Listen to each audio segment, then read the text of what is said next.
Tive o privilégio de casar com minha esposa, que se chama Ana Cristina, uma mulher de Deus, uma mulher que Deus nos uniu, que Deus nos escolheu um ao outro. Sou casado há 33 anos e não temos nenhum minuto de arrependimento. Servimos a Deus com toda a nossa dedicação. Eu tenho 2 filhas e já sou avô, tenho um neto de 5 anos e a família está crescendo e todos servindo a Deus. Tenho este orgulho, este privilégio de dizer que eu e minha casa, assim como disse Josué, servimos ao Senhor. Aba RTV. Informação e missão sem fronteiras.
Ó Senhor, te louvarei, pois meu fôlego é a tua vida e nunca me cansarei. Posso ouvir a tua voz, é mais doce do que o mel, e me tira desta cova e me leva até o céu. Já vi fogo e terremotos, vento forte que passou. Já vivi tantos perigos, mas tua voz me acalmou. Tu das ordem às estrelas e ao mar os seus limites.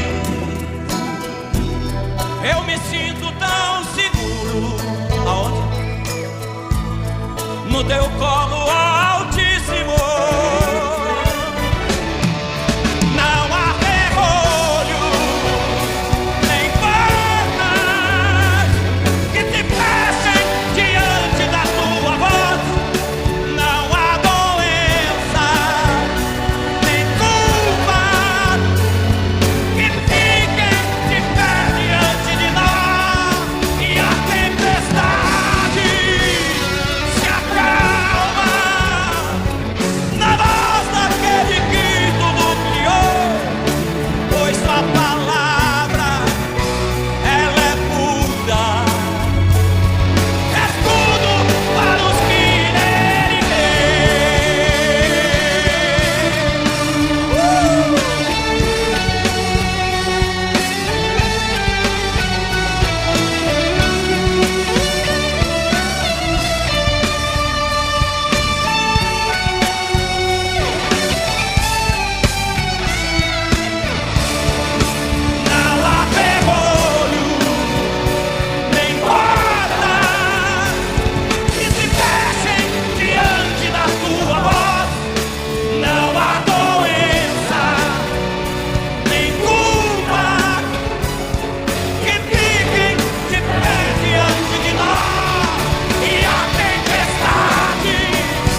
Ele merece.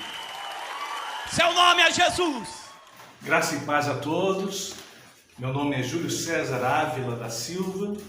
Sou morador aqui de Osório, Rio Grande do Sul. E é com grande prazer, grande alegria, que estamos integrando o quadro que se chama Missão Sem Fronteira. Eu tive o privilégio de nascer numa família cristã. Então, desde minha tenra idade, eu nasci num lar evangélico. Minha mãe servia a Deus, então, desde pequeno, eu segui a minha mãe e tive esse privilégio de crescer debaixo deste ensinamento. Sabe que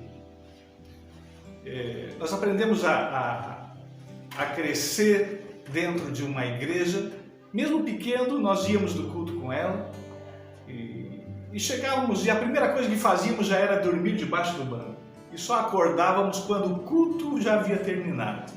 Mas nós estávamos ali, seguindo a nossa mãe, que nos dava a direção, nos dava um norte na nossa vida. Então isso foi um dos maiores ensinamentos que a nossa mãe nos deu, nos deixou. Foi servirmos a Deus, foi aprendermos a amar a Deus, a termos temor a Deus. Então esse foi um dos grandes presentes que a mãe pôde nos passar. Eu acredito que a vida cristã é como uma corrida de bastão. Sabe aquela corrida de bastão que tem 4 integrantes de uma mesma equipe e tem um bastão e o primeiro sai correndo e entrega para o outro que está a 100, 200 metros adiante, acaba passando o bastão e aquele passa para o terceiro, depois para o quarto, e o segredo é não deixar cair o bastão. Então foi isso que a nossa mãe fez a nós. Ela passou o bastão daquilo que ela aprendeu, das experiências que ela teve com Deus, e isso foi de uma preciosidade, de um valor inestimável. Então nós crescemos dentro deste contexto. Meu pai não era evangélico, não servia a Deus, mas a minha mãe servia a Deus. Então nós olhávamos para a vida do nosso pai e olhávamos para a vida e a conduta da nossa mãe. Nós, quando chegamos a uma idade em que houve um entendimento, a gente optou por seguir a mãe. Eu sou de uma família em que nós somos 3 irmãos, família de 5 pessoas então, um casal com 3 filhos. E todos os filhos servem a Deus, são pastores, porque viram na imagem da nossa mãe, os ensinamentos dela, na sua conduta, no seu modo de viver, um exemplo de vida. E Deus nos deu a inteligência e sabedoria para fazermos as nossas escolhas. E sabemos que somos gratos a Deus por termos feito esse tipo de escolha. Não nos arrependemos nenhum minuto de nossa vida. Mas pelo contrário, somos gratos a Deus por ter colocado uma mãe que foi excelente, maravilhosa e que nos ensinou a amar e temer a Deus. Tive o privilégio de casar com minha esposa, que se chama Ana Cristina, uma mulher de Deus, uma mulher que Deus nos uniu, que Deus nos escolheu um ao outro. Sou casado há 33 anos e não temos nenhum minuto de arrependimento. Servimos a Deus com toda a nossa dedicação. Eu tenho 2 filhas e já sou avô, tenho um neto de 5 anos e a família está crescendo e todos servindo a Deus. Tenho este orgulho, esse privilégio de dizer que eu e minha casa, assim como disse Josué, servimos ao Senhor. Eu quero convidar você, nosso telespectador, para fazermos uma leitura da Palavra de Deus que se encontra no livro de Atos dos Apóstolos, capítulo 9, onde fala sobre a conversão de Saulo no caminho para Damasco. Então você que tem a sua Bíblia aí, pegue a sua Bíblia, vamos fazer essa leitura juntos aqui. Então começa no capítulo 9, que diz assim: E Saulo, respirando ainda ameaças e mortes contra os discípulos do Senhor, dirigiu-se ao sumo sacerdote e pediu-lhe cartas para Damasco, para as sinagogas, a fim de que se encontrasse alguns daquela seita, quer homens, quer mulheres, os conduzisse presos a Jerusalém. E indo no caminho, aconteceu que, chegando perto de Damasco, subitamente o cercou um resplendor de luz do céu. Então nós vemos aqui um homem que era Saulo de Tarso, um homem que vivia o judaísmo, a religião predominante naquela época, um homem que foi criado aos pés de Gamaliel, um dos grandes professores, um dos grandes intelectuais da época, que conhecia toda a lei de Moisés. Este homem, então, ele, no seu entendimento, na sua cegueira espiritual, achava que aquelas pessoas que estavam seguindo a Jesus, o Nazareno, estavam afrontando a Deus. Não via Jesus como o Messias. E por isso ele colocou no seu coração exterminar com aquele povo, com aquela nação, exterminar com aqueles que estavam seguindo a Jesus. Então ele estava se dirigindo para Damasco, e ali ele pega cartas de autorização, ele pega autorização para prender aquelas pessoas que ele encontrasse no caminho. E assim ele faz. Só que ele encontra algo inesperado nesta viagem. O versículo 3 diz assim: indo no caminho, aconteceu que chegando perto de Damasco, subitamente o cercou um resplendor de luz do céu. Então de repente ele está viajando do seu cavalo, e de repente uma luz muito forte veio sobre ele. E ele caiu em terra. No versículo 4 diz: e caindo em terra, ouviu uma voz que lhe dizia: Saulo, Saulo, por que me persegues? Ele ficou atônito, não sabia o que responder, não sabia o que estava acontecendo. No versículo 5 ele disse: quem és tu? Ele perguntou: quem está falando comigo? De onde está vindo esta voz? Então aquela voz respondeu: eu sou o Senhor. Eu sou Jesus, a quem tu persegues. E Jesus diz mais: duro é para ti recalcitrar contra os aguilhões. Ou seja, Saulo estava perseguindo a Jesus e de repente este mesmo Jesus a quem ele persegue se apresenta diante dele. Uma luz muito forte, uma voz, ele não via ninguém, mas somente uma voz falando fortemente com ele. No versículo 6 diz: e ele, tremendo e atônito, disse: Senhor, que queres que faça? Então Jesus disse: levanta-te, entra na cidade, e lá te será dito o que te convém fazer. Imagina só o que aconteceu com este homem. Deus precisou derrubar ele do cavalo para que ele tivesse um encontro contra aquele a quem ele estava perseguindo. Sabe que muitas vezes Deus precisa nos derrubar da nossa posição, do nosso egoísmo, do nosso achismo, dos nossos preceitos. Muitas vezes Deus tem que usar de violência. Deus precisa nos derrubar. Porque de outra forma não damos ouvido, não cremos, não aceitamos e não respondemos ao convite de Jesus. Jesus precisou derrubar Saulo do cavalo para que ele pudesse enxergar. Porque quando ele enxergava naturalmente, ele era cego espiritualmente, mas agora quando Jesus havia retirado a sua visão, Saulo, quando se levanta totalmente cego, sem conseguir enxergar nada. Ele é levado pela mão até um lugar em que Jesus disse que era para ele ir. Então no versículo 7 diz assim: e os varões que iam com ele pararam espantados, ouvindo uma voz, mas não vendo ninguém. Ou seja, os soldados que estavam acompanhando a Saulo ouviram aquela voz, a mesma voz que Saulo ouviu. Os seus soldados ouviram, mas não sabiam de onde estava vindo, não sabiam quem era, não sabiam o que estava acontecendo, estavam atormentados, estavam atônitos devido ao que estava acontecendo.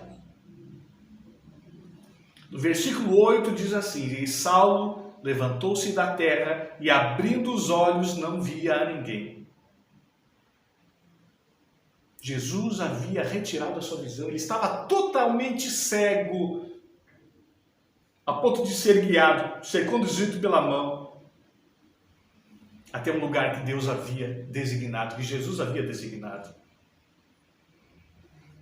No versículo 9 diz que esteve 3 dias sem ver e sem comer e sem beber. Então Paulo ficou 3 dias cego, não comeu e não bebeu.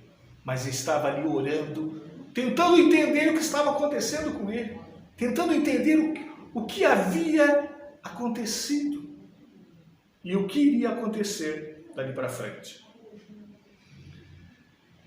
No versículo 10, continua a leitura dizendo: e havia em Damasco um certo discípulo chamado Ananias. E o Senhor em visão disse a Ananias, e ele respondeu: eis-me aqui. Ou seja, Deus fala com aquele servo chamado Ananias. E Deus diz o seguinte para ele: levanta-te e vai até a rua chamada direita, e pergunta em casa de Judas por um homem de Tarso chamado Saulo. Pois eis que ele está orando, e numa visão ele viu que estava um homem chamado Ananias, e punha sobre ele a mão para que tornasse a ver. Então Deus estava agora requisitando Ananias para ir lá naquela casa onde Saulo estava lá. Deus diz para ele está orando, ele está lá totalmente cego, e eu mostrei a ele que alguém que você iria chegar lá e colocar, impor as mãos sobre a vida dele, e ele seria sarado, a sua visão seria restaurada. Só que Ananias tinha um receio de Saulo. Todos os cristãos tinham um receio de Saulo, porque sabiam que aquele homem usava de violência contra os cristãos, contra os seguidores de Jesus. Todos tinham receio, todos se afastavam, corriam, fugiam dele, porque era um homem violento. Então no versículo 13 nós vamos ver a resposta de Ananias ao pedido que Deus faz a ele. Ele diz assim: Senhor, de muitos ouvi acerca deste homem, quantos males tem feito aos teus santos em Jerusalém. E aqui tem poder dos principais dos sacerdotes para prender a todos os que invocam o teu nome. Então Ananias está falando: Deus, este homem é um perseguidor dos cristãos. Ele encarcera, ele aprisiona, ele surra, ele mata. E ele está vindo para cá com o intuito de prender todos os que ele encontrar pelo caminho. Então Deus responde para ele: vai, porque este é para mim um vaso escolhido, para levar o meu nome diante dos gentios e dos reis e dos filhos de Israel. E eu lhe mostrarei quanto deve padecer pelo meu nome. Então ali Deus tranquiliza Ananias, diz: vai porque é eu que chamei ele, eu escolhi ele. E eu vou fazer dele um vaso de honra. E eu vou mostrar para ele o quão importante é padecer pelo meu nome. Ali Deus tranquilizou o coração de Ananias, dizendo: pode ir, não vai acontecer nada contigo. Ele está fragilizado, está impossibilitado. E Ananias então foi, obedeceu a voz do Senhor. Chegou lá e entrou na casa, e impondo-lhe as mãos, do versículo 17, disse: irmão Saulo, o Senhor Jesus te apareceu no caminho por onde vinhas, me enviou para que tornes a ver e sejas cheio do Espírito Santo. E logo lhe caíram dos olhos como que umas escamas, e recuperou a vista, e levantando-se foi batizado. Saulo de Tarso, está me ouvindo? Ananias, sabe quem eu sou? o Senhor me mostrou numa visão que você viria a mim. Suas ações contra aqueles que seguem Cristo e todas as injúrias que você causou estão bem documentadas. Eu sou um homem perverso. Eu mereço a morte. Sim, todos merecemos. Porém, Cristo nos libertou. Eu sei que você veio aqui com autorização dos sumos sacerdotes para prender todo aquele que fala em nome do Senhor. Irmão Saulo, o Senhor Jesus, que apareceu a você no caminho para cá, me enviou para que você volte a enxergar e seja abençoado pelo Espírito Santo. Irmão Saulo, receba a visão. Nunca podemos nos esquecer como era estar perdido e ser achado. A boa nova da salvação é gratuita. Ela foi dada a mim de graça. E eu a dou de graça. Agora, as pessoas precisam conhecer a sua história. Ele dita alguma coisa ao grego. Uma carta? Uma história. Eu fui para a direita. Cristo me mandou para a esquerda. Eu fui para a esquerda. E Cristo me empurrou para a direita. Eu me arrependo de muita coisa. Cometi muitos erros, mas tudo que eu fiz por Cristo. Eu sei em quem tenho crido. Estou certo da alegria no lugar aonde vou. Eu nunca vi Cristo em carne e osso. Mas quando eu vi você pregar em Troade, meu Deus, eu vi Cristo em você. O imperador declarou o cristianismo um culto proibido e Paulo de Tarso seu maior infrator. Paulo de Tarso, eu esperava mais. Pelo menos um homem que ficasse em pé direito. Você operou milagres, mas não se gaba por glória. Você não recebe salário pelo trabalho. Você me parece menos um líder e mais um escravo. Por esse crime, a punição é a morte por decapitação. Decreta o imperador Nero. Um escravo que foi libertado. Você alega servir a um Deus que está acima de qualquer outro, mas só vejo diante de mim um homem acorrentado. Sua vida? Um relato de açoites e celas sujas de prisão. Eu mereço pior.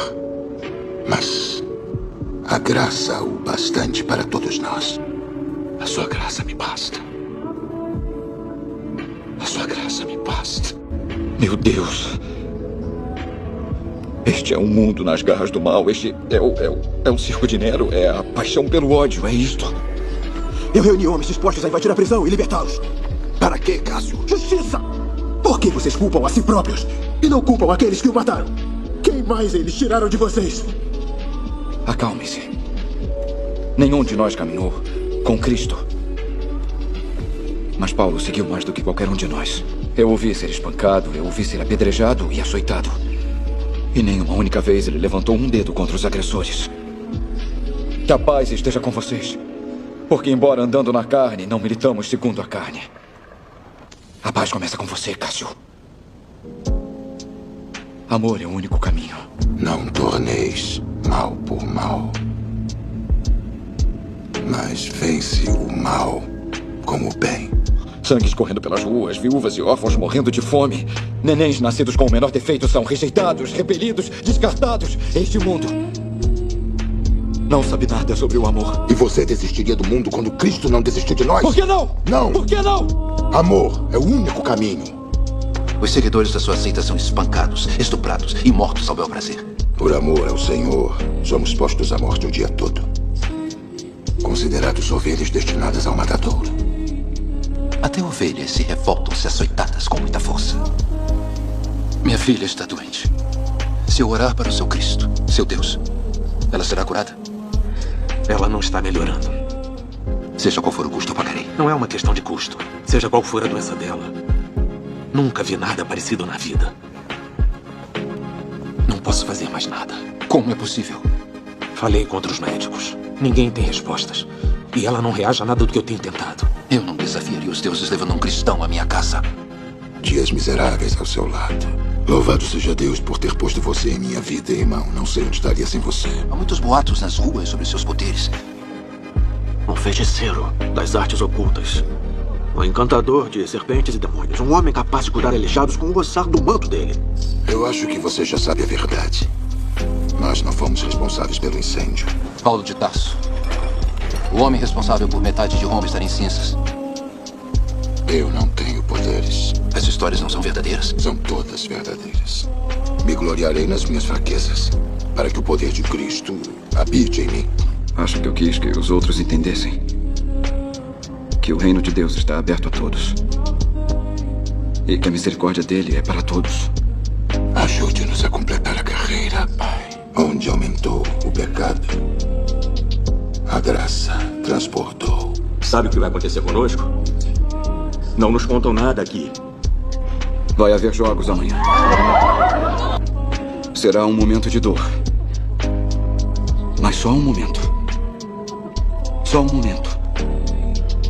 Depois estaremos em casa na presença de nosso Senhor Jesus Cristo para sempre. Lembrem-se do que nosso Senhor falou na cruz. Pai, perdoe-os, pois eles não sabem o que fazem. Por favor, salve-a. Eu não posso perdê-la. Seja como for, por favor. O grego, Lucas. Ele é um grande médico. O talento dele é incomparável. Traga o grego aqui. Agora! Sim, senhor. Eu disse que você poderia ajudar a filha dele. Como posso levar cura se ele e Roma trazem tanto sofrimento? Não se preocupe, irmão. Quando o momento chegar, você terá a força para fazer o que é certo. Rápido, me dê sua faca. Agora! O tórax da sua filha está cheio de sangue. Se eu não drená-lo, ela morrerá. Sua faca, por favor. Obrigado. A sua mão. Pena e pergaminho, por favor. Você me confiou a vida de sua filha. Assim como estou confiando a você a vida de quem você encontrar. Minha filha está morrendo. Por favor. Não é preciso um homem inteligente para olhar ao redor e saber que no mundo falta alguma coisa.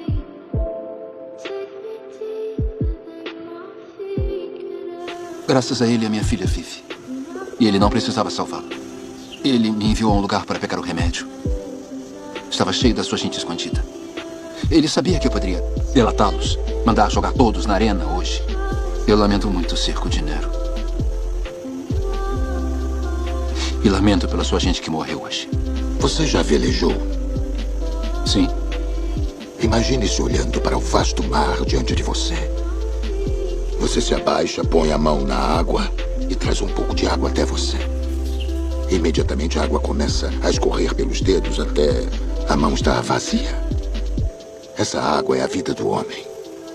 Do nascimento à morte, ela está sempre escorrendo por nossas mãos, até se ir. Junto com tudo a que você tem apreço neste mundo. Porém, o reino de que falo, para o qual eu vivo, é como o resto da água do mar. O homem vive por aquele punhado de água que escorre pelos dedos. Mas aqueles que seguem Jesus Cristo vivem para aquela expansão infindável de mar. Escute aqui. Só existe um momento. Não sou eu. É o próprio Cristo que olha para você e estilhaça as suas defesas. E nesse momento você entenderá que é totalmente conhecido de Deus. E se sentirá completamente amado. Vou orar para que esse momento chegue a você. Eles nos reconhecerão por nosso amor. Esse é o caminho. Se vivermos, viveremos pelo Senhor. Se morrermos, morreremos pelo Senhor. Vivendo ou morrendo, pertencemos ao Senhor. Então esse é o final.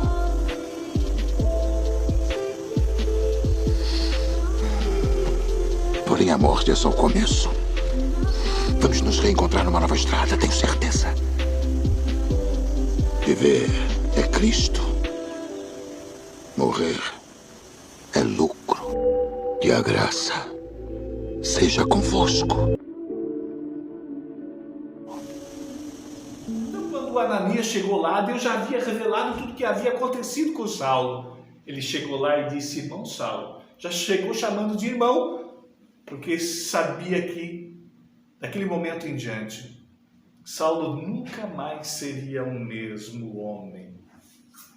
Ele chegou lá e impôs as mãos sobre Saulo e disse: Deus que te apareceu no caminho me enviou aqui, para que tornes a ver, para que a tua visão seja restaurada e seja cheio do Espírito Santo. Sabe o que isso quer dizer? Naquele momento, Deus batizou Saulo com o Espírito Santo, com fogo. Aquele homem teve uma experiência extraordinária com 3 dias de convertido. 3 dias depois que ele teve um encontro maravilhoso com Jesus. 3 dias depois que ele teve um encontro contra quem ele perseguia. Que coisa linda, né? Que coisa maravilhosa. Quando Deus tem um propósito na nossa vida, quando Deus tem um propósito, ninguém pode impedir o agir de Deus. Ninguém pode impedir os planos de Deus na nossa vida. E eu tenho certeza que você que está me ouvindo aí hoje, Deus tem um propósito na sua vida. E ninguém vai poder impedir. Não importa as ameaças, não importa as maldições que foram atiradas sobre a sua vida, não importa as circunstâncias, o meio em que você vive, a família que você pertence, a classe social, não importa. Se Deus tiver um plano na sua vida, ninguém vai poder impedir. Continuando a nossa leitura, no versículo 19, o título diz assim: o perseguidor torna-se perseguido. Isto é lindo, gente, olha só. E tendo comido, ficou confortado. Havia 3 dias que ele não comia e não bebia. Esteve Saulo alguns dias com os discípulos que estavam em Damasco. E logo nas sinagogas pregava a Jesus que esse era o Filho de Deus. Olha só o poder transformador que acontece quando nós temos um encontro com Jesus. 3, 4 dias depois, aquele homem já estava falando de Jesus. Ou seja, uma reviravolta de 180 graus. O perseguidor, aquele homem que o intento dele, a vida dele, era perseguir os cristãos. Ele tinha prazer em fazer isso, achando que estava fazendo algo em prol do reino de Deus. Tudo que ele queria era exterminar aquelas pessoas que seguiam a Jesus, achando que ele pudesse ser o Messias. 4 dias depois ele estava falando de Jesus, contando a sua experiência, dizendo: aquele que eu persegui encontrou comigo. Este Jesus a qual eu perseguia me derrubou do cavalo. Naquele momento ali, todo o meu ego, toda a minha arrogância, toda a minha prepotência, todo o meu achismo, todo o meu eu caiu por terra, porque eu vi que não era ninguém e que precisava conhecer a este Deus. Gente, essa história é linda, é maravilhosa. Talvez isso não tenha acontecido com você ainda. Talvez você não tenha ainda tido esta experiência de ter encontrado o teu Salvador, aquele que morreu em uma cruz por ti. Mas se você estiver disposto a encontrar aquele que deu a vida por você, você não precisa cair do cavalo, você não precisa ser derrubado por Deus do cavalo. Você pode vir a Ele por amor e não pela dor. Sabe que muitos são chamados pela dor, né?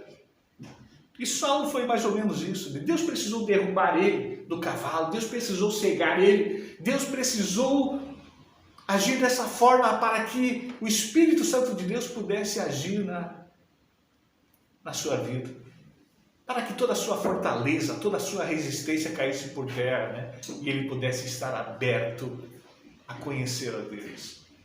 Você tem esse privilégio hoje, você que está me ouvindo nesse momento, você tem esse privilégio de vir a Deus por amor, por crer no Evangelho, por crer que a palavra de Deus é o nosso manual de vida que nos leva a Deus.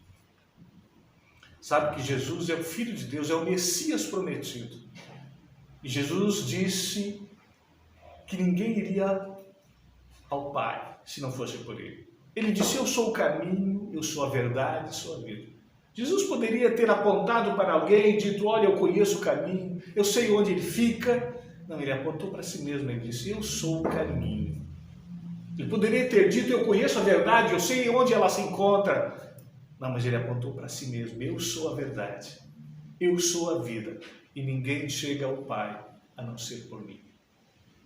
A história do apóstolo Paulo que nós conhecemos hoje, que antigamente era Saulo, que até o seu nome Deus mudou, porque agora era um novo homem, não tinha nada a ver mais com aquela velha natureza, aquele perseguidor dos cristãos. Era um homem diferente, totalmente mudado, totalmente transformado. A Bíblia diz, nós lemos aqui, que caíram dos seus olhos escamas. Sabe que enquanto as verdades de Deus não são reveladas a nós, enquanto nós não nos abrimos para essas verdades, nós somos cegos espirituais. Há uma escama nos nossos olhos que nos faz com que não enxergamos. Faz com que nós não enxerguemos um palmo à frente dos nossos olhos. Mas quando essas escamas caem, nós podemos ver o agir de Deus, a misericórdia de Deus, o amor de Deus à nossa disposição. Nós só precisamos dizer sim ao chamado de Jesus. Nós só precisamos abrir o nosso coração para que essa verdade entre e desfaça todas as mentiras do inimigo. Portanto, eu quero deixar essa palavra para você hoje, nosso amigo, nosso telespectador, que está nos dando o privilégio da sua audiência neste programa, neste projeto Missão Sem Fronteiras. Eu oro para que as verdades de Deus invadam a sua casa, o seu lar, a sua família. O privilégio de conhecer a Deus. Não temos como expressar em palavras o que acontece. Mas deixa eu exemplificar para você. Sabe que quando Deus criou o homem, Deus deixou dentro de cada um de nós um vazio do tamanho de Deus. Nós podemos tentar preencher com fama, com prazeres da vida, com dinheiro, com drogas, com qualquer outra coisa que o inimigo possa nos oferecer. Mas tudo isso não consegue preencher este vazio, porque este vazio é do tamanho de Deus. Agora, quando Deus entra, Ele preenche todo o vazio. Jesus disse: eis que eu estou à porta e bato. Se alguém ouvir a minha voz e abrir a porta, eu entrarei em sua casa, cearei com ele e ele comigo. Sabe o que isso quer dizer? Que Jesus é uma pessoa educada. Ele bate a nossa porta, a porta do nosso coração, ele bate. Ele não invade a nossa porta, ele não invade o nosso coração, mas ele bate. Se nós abrirmos a porta e convidarmos para ele entrar, ele entra em nossa casa e faz toda a diferença. A tristeza vai embora, porque entra uma alegria verdadeira, a alegria da salvação começa a fazer parte da nossa vida. E isso não tem preço, não tem como exemplificar em palavras o que é a alegria da salvação. É uma certeza de que o seu nome está escrito no livro da vida. E é uma certeza de que há um Consolador.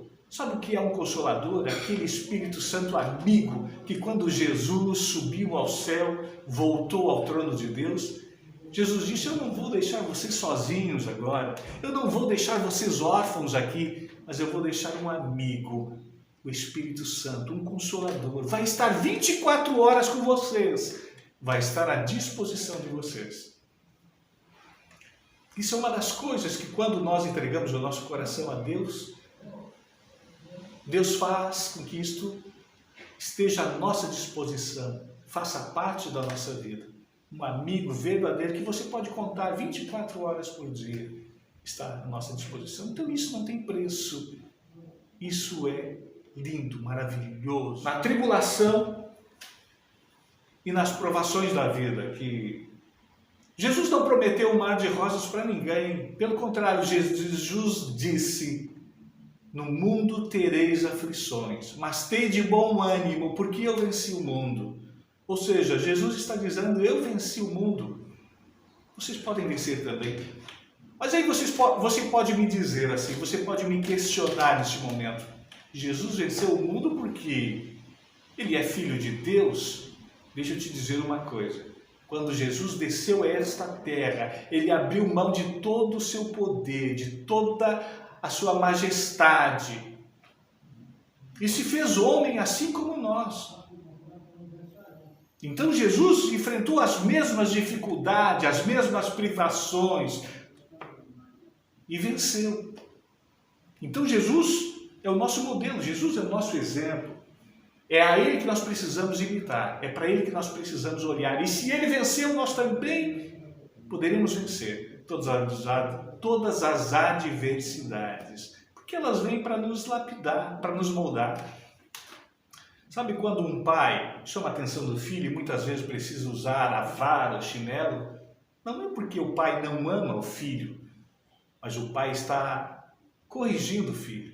O pai não quer que o filho se perca, o pai quer que o filho cresça, o pai quer que o filho aprenda e cresça em estatura, graça e conhecimento. Então é assim, as provações são para nos lapidar. Sabe quando o diamante é colocado na mão do ourives, né? Precisa tirar toda a impureza, precisa lapidar para que se torne uma joia rara de um valor inestimável. Assim somos nós. Então nós precisamos entender que nós precisamos colocar a nossa vida na mão de Deus e deixar Deus nos moldar, deixar Deus nos aperfeiçoar, para que nós possamos servir para a sua obra, né? Nós possamos ser aquilo que Deus deseja que nós sejamos, né? Uma bênção em sua mão, em prol do seu reino, e nas pessoas que estão à nossa volta. Sabe que muitas vezes nós enfrentamos situações, adversidades e não entendemos, e aí é onde vem o questionamento. E muitas vezes vem a murmuração, ou seja, nós começamos a reclamar de Deus: por que a minha vida não dá certo? Por que estou enfrentando esta adversidade? Mas saiba que em tudo há um propósito. Você pode não estar entendendo, você pode não estar sabendo o que está acontecendo, mas nós precisamos recorrer a Deus. Nós precisamos perguntar para Deus o que está acontecendo. Porque foi Ele que nos formou, foi Ele que nos criou e Ele conhece cada célula do nosso organismo. Ele é o Criador, nós somos a criatura e Ele é o Criador. Então, nós precisamos nos apresentar diante dEle e perguntar: o que está acontecendo com a minha vida? Qual é o teu propósito na minha vida? O que tu queres de mim? Assim como Saulo, depois de ter caído do cavalo, visto aquela luz muito forte, ter perdido a visão, depois de ele saber que era Jesus, ele pergunta: o que tu queres de mim? O que tu queres que eu faça? É o que nós precisamos perguntar. Deus, o que tu queres de mim?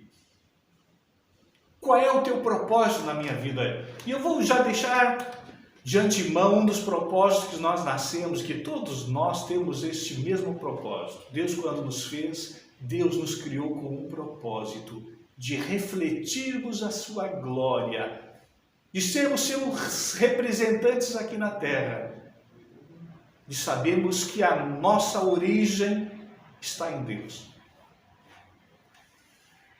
Então todos nós somos criaturas de Deus, fomos criados por Deus. Sabe que depois que Deus fez Adão, e depois que fez a sua esposa,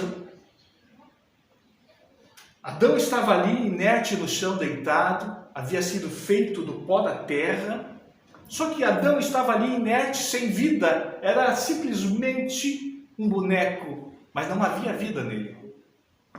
Sabe o que Deus faz no próximo momento? Diz a Bíblia que Deus sopra na narina de Adão.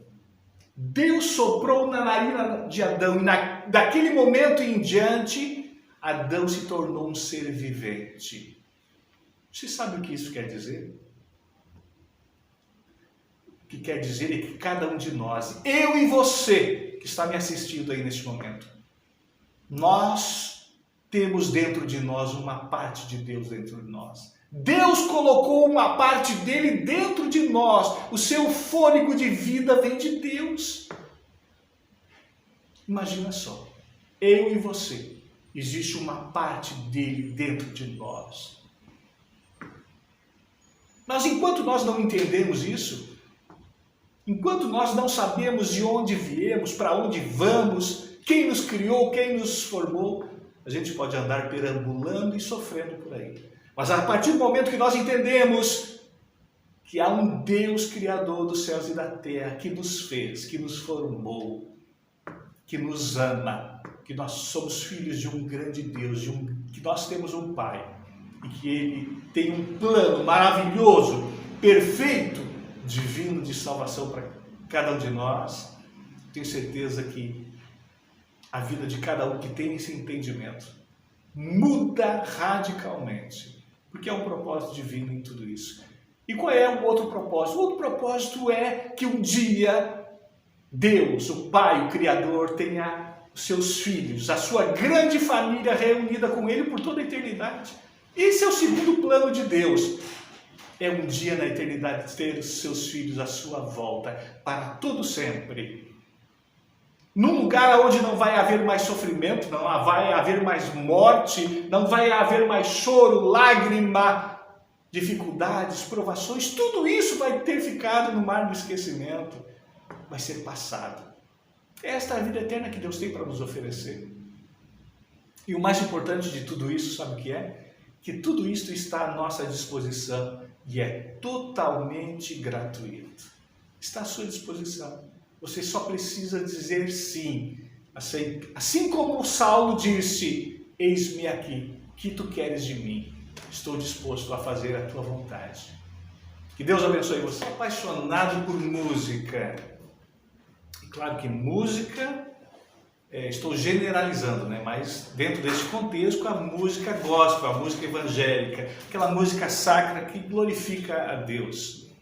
E hoje nós temos visto muitas músicas, né? Mas muitas delas é o homem que está no centro, né? É o egocentrismo, né? Nós falamos de nós mesmos, nós cantamos para nós mesmos, mas tem aquelas canções que procuram exaltar a Deus, ou seja, são cristocêntricas, né? Que colocam Jesus no centro. E é esse tipo de canção que me chama a atenção, que eu gosto de cantar, que eu gosto de ouvir e que eu sei que realmente produz vida na vida das pessoas. Tem uma canção que eu costumo cantar,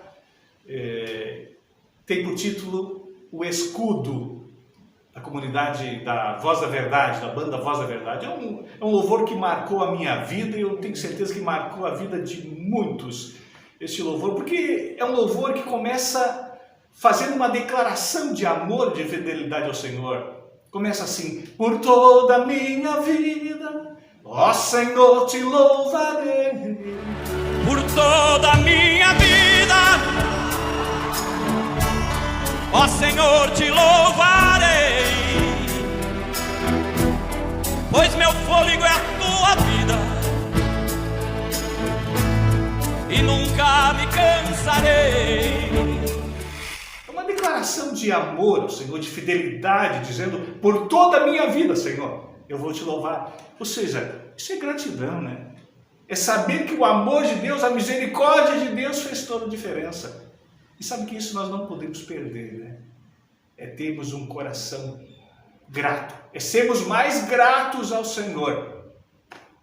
Se tem uma coisa, se tem um defeito que eu posso elencar aqui esta tarde, é a ingratidão, né? Ingratidão com o nosso irmão, com o nosso próximo, com aquele que nos estende. Gratidão pode ser piorada quando nós somos ingratos para com Deus, né? Aquele que nos criou, aquele que nos dá o milagre da vida todos os dias, aquele que nos dá o ar que respiramos, né? Todos os dias a misericórdia de Deus está lá ao lado da nossa cama, quando nós acordamos, abrimos os olhos pela manhã, a misericórdia de Deus está ali se revelando. Então nós precisamos ser mais gratos a Deus. Então é por isso que eu gosto dessa canção que você vai ouvir aí, como um fundo musical. Posso ouvir a tua voz, é mais doce do que o mel, que me tira desta cova e me leva até o céu. Deus abençoe você, sua família, sua casa, sua empresa, o seu trabalho, e que essa mensagem possa ter surtido efeito na sua vida, ter abençoado a sua vida, assim como abençoou a minha vida. Porque a palavra de Deus é para nós, né? É uma bússola, aquela que nos dá direção, aquela que nos dá o norte e que faz toda a diferença na nossa vida. Depois desta mensagem, então, eu quero orar por você. Eu quero orar por você, mas eu quero te convidar para nós orarmos juntos. Porque você precisa verbalizar, você precisa falar com o teu Pai, com o teu Criador. Você precisa dizer o que está acontecendo com a sua vida. Ele é o seu Pai, é o seu Deus, está interessado em que você conte o que está acontecendo. Diga para Deus, diga para o Pai, aonde dói. Assim como uma criança chega para o pai e diz: pai, eu estou com esta dor, eu estou com este problema, com esta dificuldade. Eu quero orar por você, mas eu quero que você tenha este hábito de orar a Deus, de falar com Deus, de separar um momento. A Bíblia nos aconselha a entrarmos no nosso quarto, fecharmos a porta e buscarmos a Deus. E o Pai que nos vê em secreto vai nos recompensar, vai nos ouvir, vai nos atender. Vamos orar?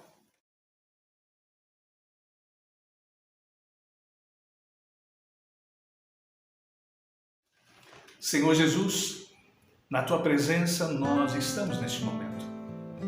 E chegamos a Ti com inteira certeza de fé, porque sabemos que Tu disseste que um coração quebrantado Tu nunca irias desprezar. E nós cremos, Senhor, que tem pessoas neste momento que estão, Senhor, nos ouvindo, nos vendo, e estão clamando a Ti, Senhor. Estão enfrentando problemas adversos, Senhor Jesus. Estão enfrentando crises, dificuldades, enfermidades, Senhor Jesus, tribulações.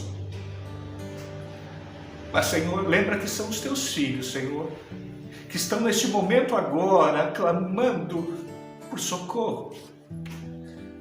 Nós sabemos que Tu disseste que o coração quebrantado Tu nunca iria rejeitar, que o Teu ouvido nunca estaria distante para não nos ouvir, impossibilitado de nos ouvir, que Tua mão nunca estaria encolhida, impossibilitada de ser estendida sobre nós e nos alcançar, nos erguer, nos levantar.